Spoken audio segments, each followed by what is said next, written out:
হাতে গোনা আর মাত্র কয়েকটা দিন, তারপরেই কিন্তু এনটিএ নেট পরীক্ষা। যারা জেআরএফ এর স্বপ্ন দেখছো তাদের উদ্দেশ্যে আজকের এই ভিডিওটা। সারা বছর তুমি যতটাই পড়াশুনো করো, কিন্তু শেষ কয়েকটা দিনের ফাইনাল টাচ যদি তোমার সিস্টেমেটিক, সাইন্টিফিক এবং স্ট্র্যাটেজিক না হয়, তাহলে কিন্তু তীরে এসে তরিটা ডুবে যাবে। তো আজকে ঠিক সেই কারণেই যারা এবারের নেটকে পাখির চোখ করছো, জেআরএফ পেতে চাইছো, অন্তত একটা নেট অন্তত যাতে হয়ে যায় এই চেষ্টা করছো, তাদের জন্যে একটা স্ট্র্যাটেজি বা একটা স্টাডি প্ল্যান নিয়ে চলে এসেছি। তো hello students, welcome to BSACI. BSACI বেলুড়ে তোমাদের সকলকে স্বাগত জানাই।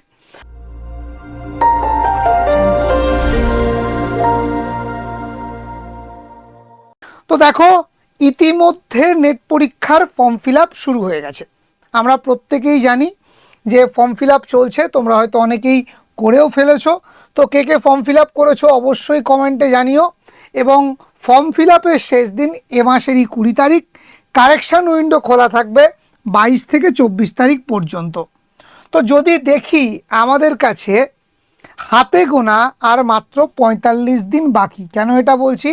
কারণ ইতিমধ্যেই কিন্তু এনটিএ তার অফিসিয়াল ওয়েবসাইটে টেন্টেটিভ এক্সাম ডেট দিয়ে দিয়েছে। পরীক্ষা কবে? না, পরীক্ষা হবে সামনের মাসে, অর্থাৎ জুন মাসের 22 থেকে 30 তারিখ পর্যন্ত। 22 তারিখ থেকে 30 তারিখ পর্যন্ত এক্সাম চলবে। তো হাতে গোনা আর মাত্র 45 দিন, আমি যদি আজ থেকেও ধরি মাত্র 45 ডেজ বাকি আছে। তো এই সময় দাঁড়িয়ে আমি জানি তোমাদের মনে প্রশ্ন, স্যার ঠিক কিভাবে পড়ব, স্যার রুটিনটা কি হবে, সকালে কোনটা পড়ব, দিনে ঠিক কতক্ষণ পড়তে হবে, স্যার কোন কোন জায়গাগুলো ইম্পর্টেন্ট। তো চলো একে একে তোমাদের জন্যে একটা সুন্দর স্টাডি প্ল্যান বা রুটিন করে দেওয়া যাক।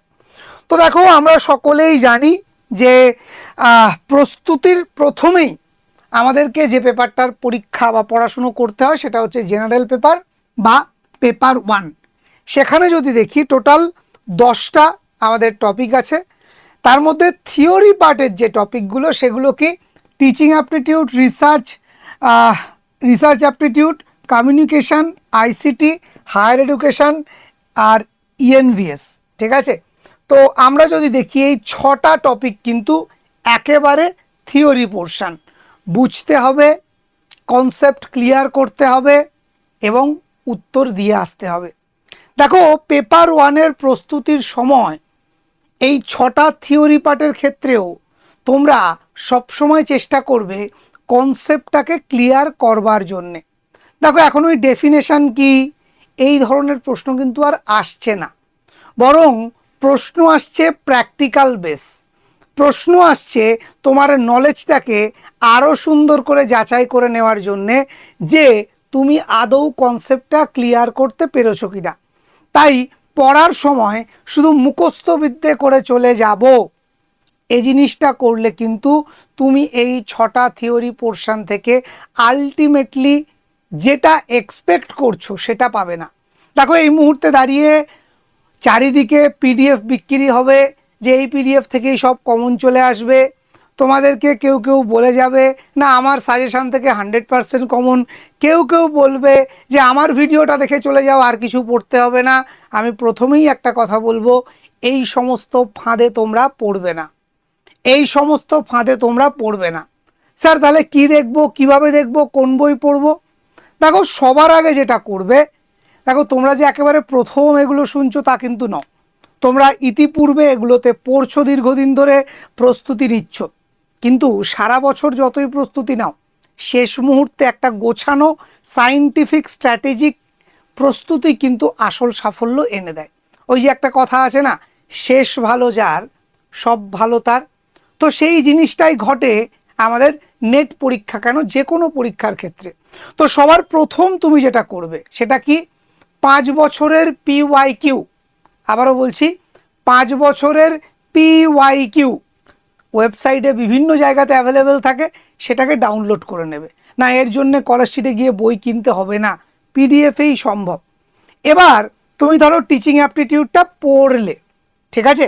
তো তো সেই টিচিং অ্যাপটিটিউড থেকে কি ধরনের প্রশ্ন আসছে রিসেন্ট ইয়ারে, মানে একদম লাস্ট 2025-এ যে পরীক্ষাটা হলো সেই পরীক্ষাতে কি ধরনের এসছে, 2025-এর জুন জুলাই যে পরীক্ষাটা ছিল সেখানে কি ধরনের এসছে, 2024-এ কি ধরনের এসছে, লাস্ট 5 বছরের মধ্যে দেখবে 2 বছরটা একদম দেখে যাবেই, এখানে কোনো প্রকার ছাড় দিলে চলবে না, কারণ প্রতি বছর প্রশ্ন আপডেট হচ্ছে, তাই 10-12 বছরের প্রশ্ন দেখে কোনো লাভ নেই, লাস্ট 2 বছর মানে 4টে পরীক্ষার প্রশ্ন অবশ্যই দেখবে, নেটের প্রশ্ন দেখবে, সেটের নয়, কারণ পরীক্ষাটা নেট ন্যাশনাল এলিজিবিলিটি টেস্ট, এখানে প্রতিযোগিতা সারা ভারতবর্ষের সাথে, শুধু বাংলার ছাত্রছাত্রীদের মধ্যে কিন্তু নয়, বোঝাতে পারছি। এবং এই যখন তুমি পিওয়াইকিউ দেখবে বেশিরভাগ প্রশ্ন আসছে স্টেটমেন্ট বেস, অ্যাজারশন রিজনিং টাইপের প্রশ্ন। যারা নিয়মিত পিওয়াইকিউ দেখো আশা করি তারা বুঝতে পারছো। এবং দেখবে এই রিসার্চ অ্যাপটিটিউডের ক্ষেত্রে আগে প্রশ্ন আসতো রিসার্চ টাইপ ইত্যাদি প্রভৃতি, এখন কি আসে প্লাগারিজম, ঠিক আছে, খুব ইম্পর্টেন্ট একটা টপিক, ঠিক আছে। তো এই রিসার্চ অ্যাপটিটিউড এখান থেকেও কিন্তু কনসেপচুয়াল বেস প্রশ্ন আসে। আইসিটি আগে র্যামের ফুল ফর্ম কি, রমের ফুল ফর্ম কি, এই জাতীয় প্রশ্ন আসতো, এখন কিন্তু ছোট ছোট অঙ্ক আইসিটি থেকে আসছে। বিশ্বাস না হলে প্রিভিয়াস ইয়ার কোশ্চেনগুলো একটু ঘেঁটে নাও। তাই বারবার বলছি বাজার চলতি বই বা বাজার চলতি প্র্যাকটিস সেটগুলোর দিকে তাকালে দেখা যায় এখনও তারা সেই 2015-16 সাল বা 20 সালের প্রশ্নে পড়ে আছে, কিন্তু সময়টা 2026। তাই যখন প্রস্তুতি নেবে একেবারে আপডেটেড ওয়েতে নেবে, যখন পড়াশুনো করবে মনে রাখবে যে এই পিওয়াইকিউ লাস্ট 2 বছরের পিওয়াইকিউ যে স্ট্যান্ডার্ড ফলো করছে তোমাকে সেই স্ট্যান্ডার্ডটা ফলো করেই যেতে হবে, বোঝাতে পারছি। সো সবার প্রথমে যেটা বললাম থিওরি পার্টগুলো তোমরা ছোট ছোট পার্টে ধরো, ঠিক আছে, যে আজকে সকালবেলা আমি ঘুম থেকে উঠে টিচিং অ্যাপটিটিউডটা 2 ঘন্টা পড়বো, ওই গাধা গরুর মতো প্রথম থেকে শেষ অবধি পড়ে গেলে হবে না, সেখানেও স্ট্র্যাটেজি নিতে হবে। সেখানে কি প্রথমে পিওয়াইকিউ থেকে দেখে নিতে হবে টিচিং অ্যাপটিটিউডের কোন এরিয়াগুলোতে প্রতি বছর প্রশ্ন আসছে, পড়ার সময় সেই এরিয়াগুলো সব থেকে বেশি জোর দিতে হবে, কনসেপ্ট ক্লিয়ার করতে হবে, ঠিক আছে। হাজার ইউটিউব চ্যানেলে ঘুরে আলটিমেটলি দিন শেষে কিছু হলো না, এভাবে যেন সময় নষ্ট না হয়। আমি জানি তোমরা বুকে হাত রেখে বলো তো, একটা টপিক পড়তে গিয়ে বুঝতে পারছো না বলে ইউটিউবে যাও, ইউটিউবে গিয়ে টপিকটা সার্চ করো, এত এত ভিডিও চলে আসে, কোনটা দেখবে কোনটা দেখবে না, আলটিমেটলি জীবনে কোনো লাভ হচ্ছে না। কি ঠিক বলছি না ভুল বলছি? তাই হাজারটা ইউটিউব চ্যানেল নয়, বরং তুমি ওই হাজারটা চ্যানেলের মধ্যে থেকে 2টো টিচারকে তোমার একেবারে আইডিয়াল বা 2টো ইউটিউব চ্যানেলকে আইডিয়াল বলে মেনে নাও, নিয়ে সেই 2টোকে দেখো। হাজার একটা বই পড়ে লাভ নেই, বরং একটা বইকে আইডিয়াল মনে করো এবং সেই বইটাকে 100 বার পড়ো, তাতে বেশি উপকৃত হবে। এ তো গেল থিওরি পার্টের কথা। এবার আসি আমি বাকি যে পার্টগুলো কি কি আছে আমরা যদি দেখি, তাতে রিজনিং আছে যেটা প্র্যাকটিস করতে হয়, ডেটা ইন্টারপ্রিটেশন ম্যাথসের জায়গা আছে যেটা প্র্যাকটিস করতে হয়, ঠিক আছে। এবং বর্তমানে কিন্তু কারেন্ট অ্যাফেয়ার্স থেকেও বেশ কিছু প্রশ্ন আসছে বা আসতে দেখা যাচ্ছে। তো এগুলো কিভাবে তোমরা করবে, দেখো প্রতিদিন আমাদের বিএসএসসিআই কম্পিটিটিভ চ্যানেলে কারেন্ট অ্যাফেয়ার্সের কিন্তু ক্লাস হয়, ঠিক আছে, ফ্রি অফ কস্ট, তোমরা দেখতে পারো, প্রতিদিন সকাল 11টায় ক্লাস হয়। তো রিসেন্ট লাস্ট 2-3 মাসের ক্লাস অবশ্যই একটু দেখে যেও, তাহলে যে 2-3টে প্রশ্ন আসবে তোমরা শিওর শট পেয়ে যাবে। ক্লিয়ার? এবার আসি ম্যাথস আর রিজনিং পোর্শনের কথা, এবং তার মধ্যে ইন্ডিয়ান ফিলোসফি একটা পার্ট আছে, ওয়েস্টার্ন ফিলোসফির একটা পার্ট আছে, সেগুলোও দেখে যেতে হয়, ঠিক আছে। তো এই ম্যাথ আর রিজনিংটা প্রত্যেক দিন টাইপ ধরে ধরে টপিক ধরে ধরে তোমরা একটু একটু করে প্র্যাকটিস করবে। দেখো একদিনে সব করলে হবে না, ঠিক আছে, একদিনে সব করলে হবে না, প্রতিদিন একটা করে, মানে ধরো একদিন একটা ডেটা ইন্টারপ্রিটেশন করলে, তারপর দিন আর একটা ডেটা ইন্টারপ্রিটেশন, মানে প্রত্যেক দিন ডেলি ডোজের মতো একটা করে ডিআই তোমাকে প্র্যাকটিস করতেই হবে। তার সঙ্গে আধ ঘন্টা রেখে দিতে হবে তোমাকে ম্যাথামেটিক্যাল অ্যাপটিটিউড, সেটাকে প্র্যাকটিস করার জন্যে, রিজনিং প্র্যাকটিস করার জন্যে। তাহলে এখানে চলে গেল 1 ঘন্টা। তাহলে সকালে তুমি উঠে 2 ঘন্টা থিওরি পড়লে, 1 ঘন্টা ম্যাথস এবং ডিআই প্র্যাকটিস করলে, বোঝাতে পারলাম? তার মধ্যে কোনো দিন রিজনিং, কোনো দিন ম্যাথ, বাট প্রতিদিন একটা করে ডিআই আর একটা করে তোমাদের প্যাসেজ বা কম্প্রিহেনশন প্র্যাকটিস করতে হবে। তাহলে রুটিনটা একবার ছোট্ট করে পেপার ওয়ানের বুঝে নিই। প্রত্যেক দিন সকালে 3 থেকে 3.5 ঘন্টা সময় নিতে হবে, মানে সকালের ফ্রেশ মাইন্ডে পেপার ওয়ানটাকেই পড়তে হবে। আমি জানি পড়তে ভালো লাগে না, নিজের সাবজেক্ট পড়তে ইচ্ছা করে, কিন্তু তবুও প্রতিদিন সকালে পেপার ওয়ান অন্তত 3টে ঘন্টা আগামী 45 দিন তোমাকে পড়তে হবে। ঠিক আছে? 2 ঘন্টা নিজের থিওরি পার্ট, সেখান থেকে ছোট শর্ট নোট বানিয়ে রাখো ফর রিভিশন পারপাস, এবং তার পাশাপাশি অবশ্যই থিওরি পড়ার সময় তুমি প্রিভিয়াস ইয়ার কোশ্চেন দেখে থিওরিটা পড়তে যাবে। ক্লিয়ার? তার সঙ্গে সঙ্গে প্রত্যেক দিন একটা ডিআই, একটা আনসিন প্র্যাকটিস করবে, এবং প্রত্যেক দিন আধ ঘন্টা হলেও ম্যাথামেটিক্যাল রিজনিং বা রিজনিং, ঠিক আছে, এটা প্র্যাকটিস করবে। এই গেল 3 ঘন্টা, এবং বাকি আধ ঘন্টা রিভিশনের জন্য সময় রাখবে, বা যে থিওরি পার্ট পড়লে সেটার প্র্যাকটিসের জন্য সময় রাখবে। তো এই সায়েন্টিফিক ওয়েটা যদি তুমি ফলো করতে পারো, তাহলে জেনারেল পেপার নিয়ে এই যে তোমার ভয়, সেটা কিন্তু কেটে যাবে। আমি জানি তোমাদের প্রশ্ন হবে, স্যার টিচিং অ্যাপটিটিউডের জন্য ঠিক কতদিন সময় দেবো? স্যার রিসার্চ অ্যাপটিটিউড কত ঘন্টা পড়তে হবে? আইসিটি কতক্ষণ পড়বো? স্যার প্রথম দিকে ম্যাথসের কোন টপিকগুলো করব? কি প্রশ্ন হচ্ছে? তো জুড়ে থাকতে হবে, এই ভিডিওটার প্রথম থেকে শেষ অবধি দেখতে হবে। আমি শেষে কিন্তু সবটা ধরে ধরে টপিক ধরে তোমাদেরকে বলে দেবো। ক্লিয়ার? আর যারা পিওয়াইকিউ নিয়ে চিন্তিত কোথায় পাবে, তারা অবশ্যই কমেন্ট করে যাও, স্যার পিওয়াইকিউ লিঙ্ক দিন, আমি খুঁজে তোমাদেরকে পিওয়াইকিউ এর লিঙ্ক দিয়ে দেবো, তোমরা সেখান থেকে ডাউনলোড করে নেবে। ক্লিয়ার? তাহলে এই গেল পেপার ওয়ান। এবার আসি পেপার টু। আমরা যদি পেপার টু দেখি, সেটার ওয়েটেজ কিন্তু অনেক বেশি, মোট 100টি প্রশ্ন এবং 200 নাম্বার থাকে। পেপার ওয়ানের ক্ষেত্রে 50টা প্রশ্ন, 100 নাম্বার। পেপার টু এর ক্ষেত্রে 100টা প্রশ্ন, 200 নাম্বার, এটা থাকে। তো এখানেও কিন্তু প্রতিটা সাবজেক্ট থেকে টোটাল 10টা ইউনিট থাকে, 10টা ইউনিট থাকে। পেপার ওয়ানের ক্ষেত্রেও যেমন 10টা ইউনিট, পেপার টু এর ক্ষেত্রেও 10টা ইউনিট। এবার এখানে তুমি যদি একটু পর্যালোচনা করো, নিজের সাবজেক্ট যেহেতু, বুঝতে পারবে আগে তোমাকে একটা সিস্টেম বানাতে হবে। সেটা কি? যে এই 10টা ইউনিটের মধ্যে হয়তো টোটাল 100টা সাব ইউনিট বা সাব টপিক আছে। এই 100টা সাব ইউনিটকে তুমি যদি খুব ভালো করে একবার দেখো বা রিভাইজ করো, দেখবে অন্তত 50টা টপিক তোমার খুব ভালো করে ক্লিয়ার, বা 60টা টপিক। বাকি 40টা টপিকের মধ্যে 20টা টপিক তুমি মাঝামাঝি জানো, আর একটু পড়তে হবে, মানে কনফিডেন্সটা একটু লো আছে। আর 20টা টপিক কনফিডেন্স নেই বললেই চলে। কি বুকে হাত রেখে সত্যি কথা বলো তো, আমি ঠিক বলছি না ভুল বলছি? দেখো, এতদিনের ছাত্রছাত্রীদেরকে যে সাকসেস এনে দেওয়া, সেই অভিজ্ঞতা থেকে বলছি, এটাই সাধারণত হয়। 50 to 60% সিলেবাস, হ্যাঁ কনফিডেন্ট যে হ্যাঁ আমি পারবো। 20 to 30% সিলেবাস আমাকে একটু দেখতে হবে, পুরোপুরি কমপ্লিট নয়।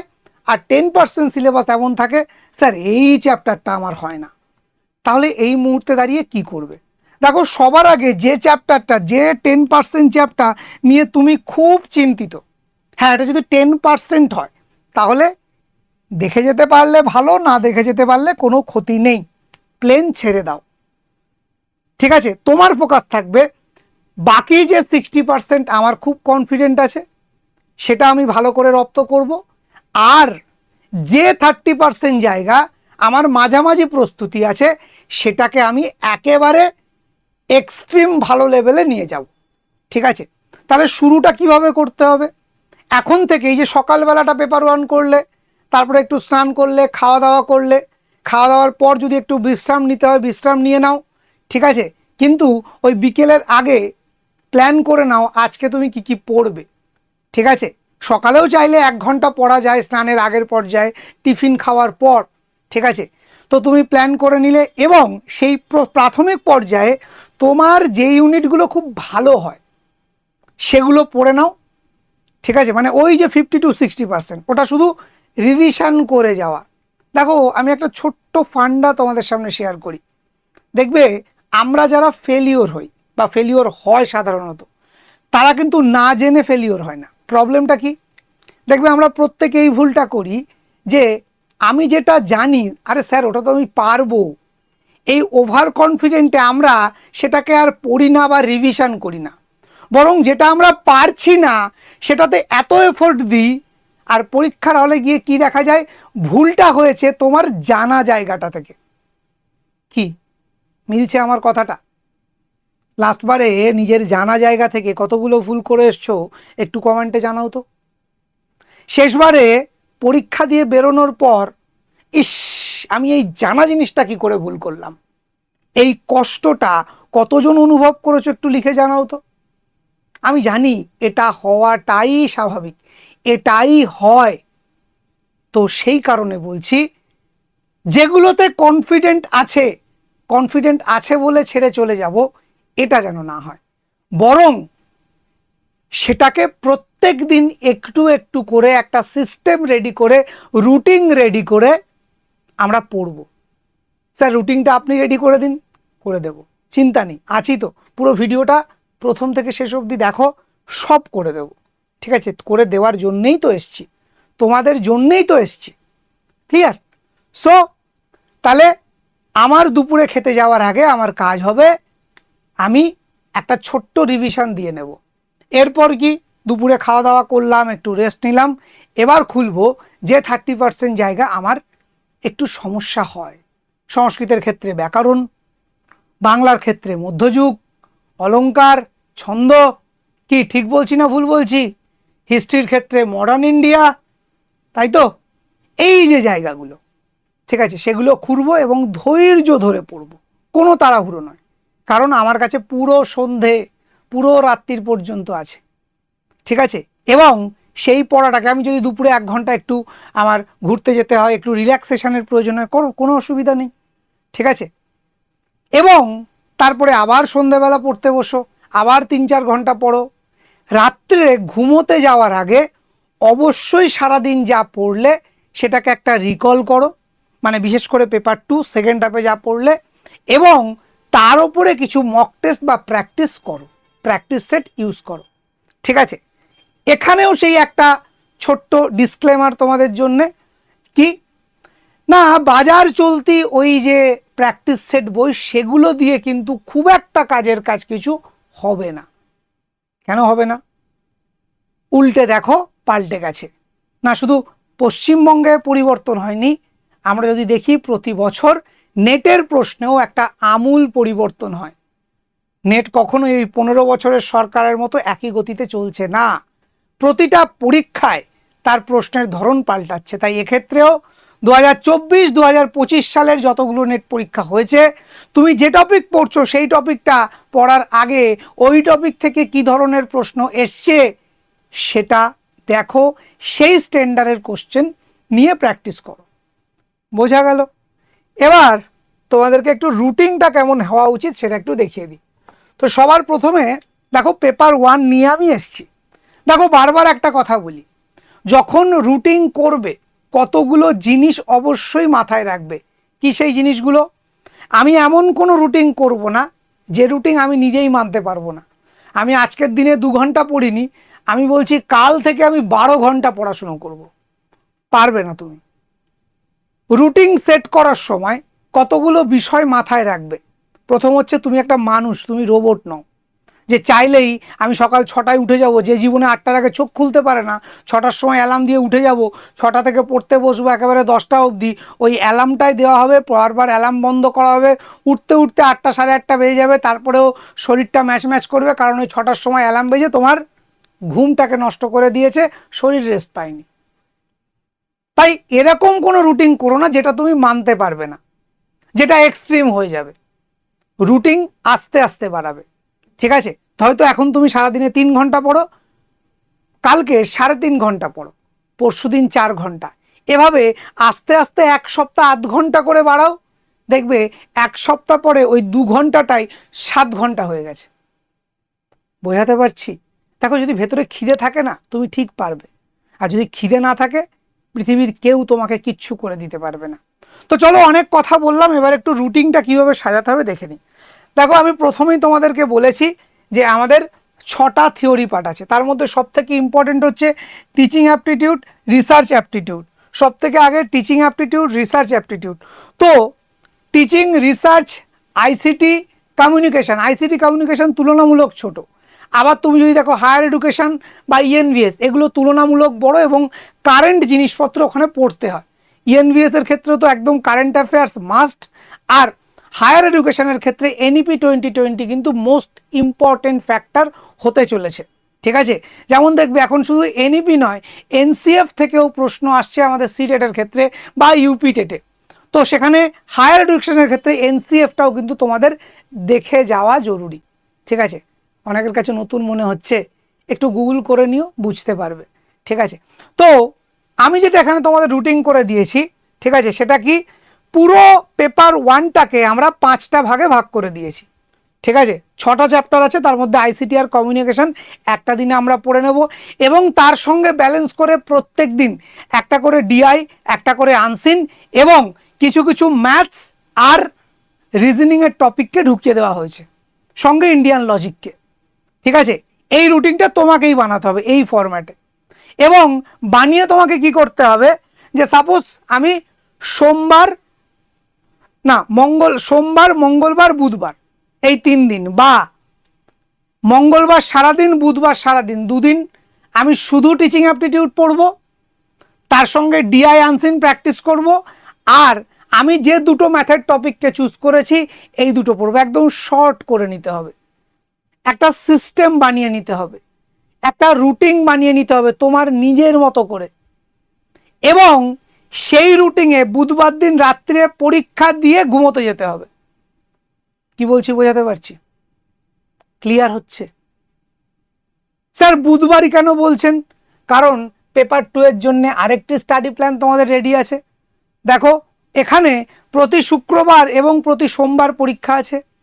তাহলে আমি যদি ধরি যে সোমবার দিন রাত্রিরে তুমি পেপার 2 এর একটা কমপ্লিট করে বসলে, তোমার কাছে বুধবার দিন পরীক্ষার টপিক রেডি আছে, মঙ্গলবার সকাল থেকে তুমি ওটাকে টার্গেট করে পড়ছো। কি বলছি বোঝাতে পারছি? ওটাকে টার্গেট করে পড়ছো। ক্লিয়ার? ঠিক আছে, তো মঙ্গলবার দিন এবং বুধবার দিন পড়লে, বুধবার দিন পেপার 1 এর পরীক্ষা দিয়ে দিলে। ক্লিয়ার? এবার বৃহস্পতিবার আর শুক্রবার তোমার কাছে আবার ফাঁকা হয়ে গেল, সেই 2 দিন পেপার 2 এর ওপর জোর দিলে, শুক্রবার আবার একটা পরীক্ষা দিয়ে ঝালাই করে নিলে। ক্লিয়ার? প্রত্যেকের কাছে বোঝা যাচ্ছে? পরিষ্কার হচ্ছে? এরপর কি করবে?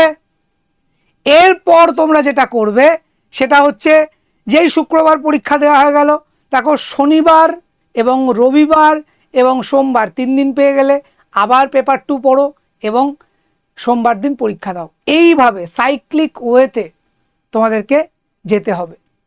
এবং এখানে একটা ছোট্ট জিনিস মাথায় রাখতে হবে, সেটা কি, দেখো আমরা এখানে 4টে 100 নম্বরের পরীক্ষা দিয়েছি, 5 নম্বরটা আবার 200 নম্বরের।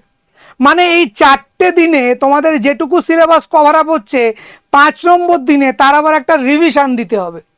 কারণ সমস্যাটা কোথায়? ওই যে প্রথমেই বলেছি, কি বললাম, যে আমরা প্রত্যেকেই পড়ি কিন্তু রিভিশন দিয়ে যায় না বলে আমাদের জানা জিনিসগুলোও ভুল করে আসি। তাই সেটা যাতে তোমার আর না হয়, সেই কারণে একটা সিস্টেমেটিক এবং সায়েন্টিফিক রিভিশন পদ্ধতি আমরা তোমাদের সামনে এনেছি। ক্লিয়ার? এবং দেখো 5 নম্বর দিনে তুমি যেই পরীক্ষাটা দিয়ে দিলে 200 নম্বরের, আবার তোমার কাছে 1 2 3 4 4টে আবার টপিক টেস্ট, ছোট ছোট টপিকের পরীক্ষা, আবার একটা 200 নম্বরের পরীক্ষা। তাহলে এই 8 দিনে 100 নম্বরের যে 8টা পরীক্ষা, সেখানে তোমার সিলেবাসটাকে আমরা ছোট্ট ছোট্টভাবে কমপ্লিট করিয়ে নিলাম, 2টো রিভিশন টেস্ট দিয়ে দিলাম, এবং তারপরে 2খানা ফুল সিলেবাস টেস্ট দিয়ে দিলাম। বুঝতে পারছো?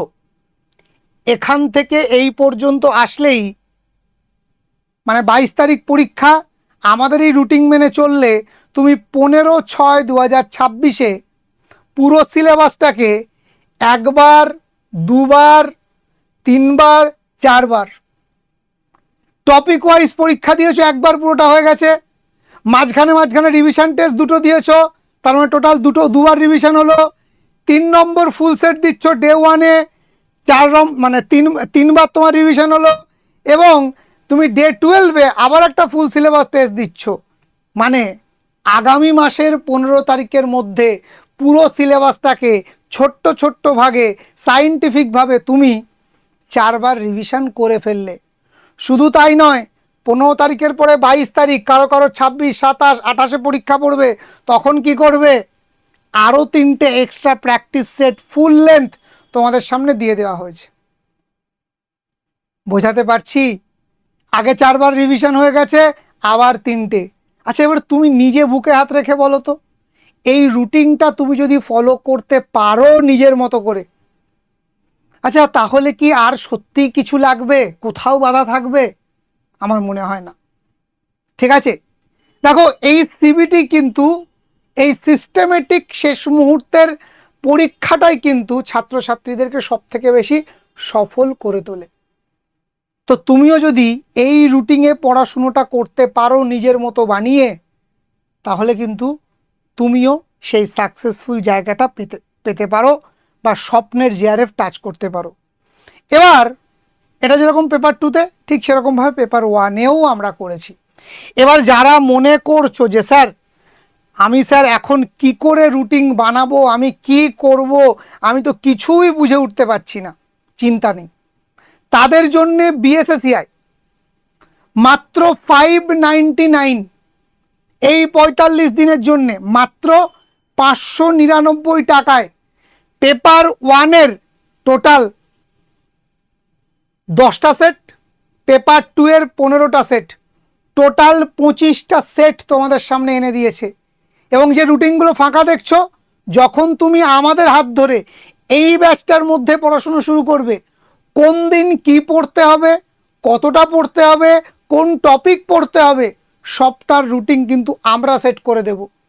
আমাদের দেখানো পথে তুমি যদি আগামী 45টা দিন চলতে পারো, আমি এটুকু গ্যারান্টি দিতে পারি, যদি তুমি একেবারে সঠিক দিশা রেখে উইদাউট এনি ডিস্ট্রাকশন চলতে পারো, তাহলে সাফল্য নিশ্চিত।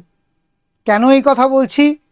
কারণ দেখো, তোমরা কেউ আনকোরা নতুন নও, সিলেবাসটা সম্পর্কে জানো, কিন্তু শেষ মুহূর্তে সব কিছুকে গুলিয়ে ঘ করে ফেলো।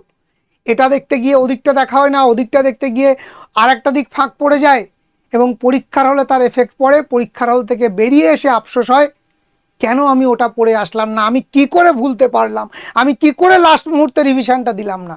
না, আর সেই ভুল হবে না। কারণ এবার বিএসএসিআইয়ের অ্যাডভান্স প্লাস সিবিটি তোমার জন্য রেডি করেছি আমরা। আমাদের রুটিনে তুমি চলবে, সায়েন্টিফিকভাবে এগোবে এবং স্ট্র্যাটেজিক ওয়েতে তুমি তোমার পড়াশোনাটা করবে, রুটিন মেনে করবে। আর মাথার মধ্যে চিন্তা থাকতে হবে না আমি কোথায় স্ট্যান্ডার্ড প্রশ্ন পাবো, আর মাথার মধ্যে চিন্তা থাকবে না আমি কি রুটিনটা ঠিক মতো সেট করেছি, কারণ সব দিয়ে দায়িত্ব নিয়ে নিয়েছি আমরা। তোমার কাজ শুধু পড়ে যাওয়া, লড়ে যাওয়া, এগিয়ে যাওয়া। তাই যারা যারা মনে করছো যে এই সিবিটিতে এনরোল করবে, তারা অবশ্যই কমেন্ট করো, আমি কমেন্টে তোমাদের ডেসক্রিপশন লিঙ্ক দিয়ে দেবো, সেখান থেকে গিয়ে তোমরা সিবিটিটা পারচেস করে নিতে পারো। এবং তোমরা যদি আমার কুপন কোড YT101, ঠিক আছে, এই কুপন কোডটা দিয়ে ইউজ করো, সেক্ষেত্রে কিন্তু তোমরা একটা ডিসকাউন্ট পাবে। কি? YT101, এটা আমার কুপন কোড। তুমি যদি এই কুপন কোডটা দিয়ে অ্যাপ্লাই করো, তাহলে কিন্তু 599 নয়, ওটা আরও বেশ খানিকটা ডিসকাউন্ট হয়ে অনেকটা কম দামে তুমি কিন্তু পেয়ে যাবে। তো কেমন লাগলো আজকের এই টোটাল স্ট্র্যাটেজিক ক্লাসটা অবশ্যই জানিও। এবং তুমি ঠিক কি জানতে চাইছো, তোমার যদি এর বাইরে আরও কোনো প্রশ্ন থাকে অবশ্যই কমেন্টে জানিও, পরবর্তী ভিডিওতে তোমার সেই প্রশ্নের উত্তর আলোচনা করে দেবো। থ্যাংক ইউ, প্রত্যেকে ভালো থেকো, বেস্ট অফ লাক।